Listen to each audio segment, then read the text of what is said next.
she asked, when are we transitioning from that food work to starting to use toys, right? So dog dependent, of course, right? So some dogs have not shown me an interest in playing with toys yet, right? So I'm doing my food work, I'm still training, and I'm using food rewards, and I'm starting to create more dynamic forms of food reward, right? The other dogs, it's happening simultaneously. So this puppy is learning how to play too. So she has food sessions and she has play sessions, right? But in the early stages of play, there are no rules, right? The puppy hasn't learned to out yet. The puppy's learning to chase the toy, bite the toy, bring the toy back to me, but there's no impulse control, no letting go yet, any of that stuff, right? They're just playing their game right now, right? And so in the early stages, I'm building the play game. The play game takes longer. So when we start talking about toys, which we will here in a bit, when we start talking about toys, the rules don't come in until the dog's into it. And there's basically 4 things that we're considering when we're considering play. The first one is the dog into it?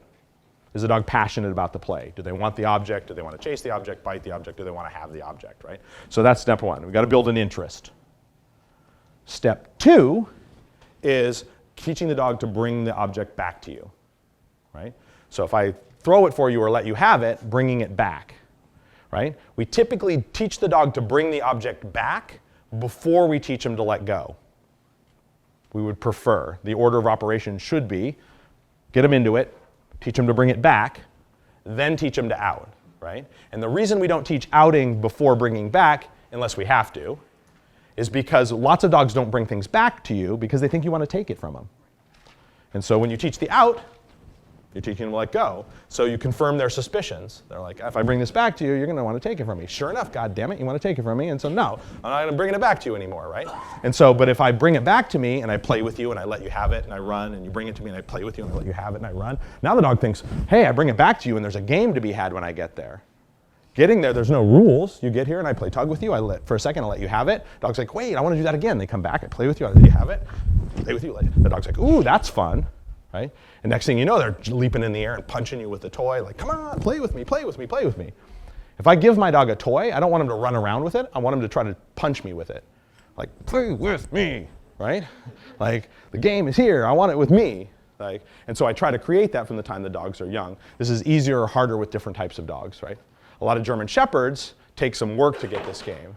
Like young German Shepherds are classically what we call very prey possessive. They like chasing and they like having.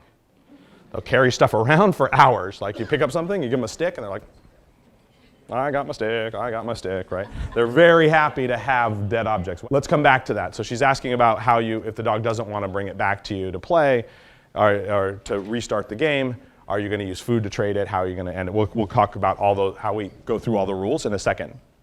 So, but whenever possible, some dogs you don't have the choice. Like when we're choosing when to make rules with a dog, we're choosing based on the dog's intensity level.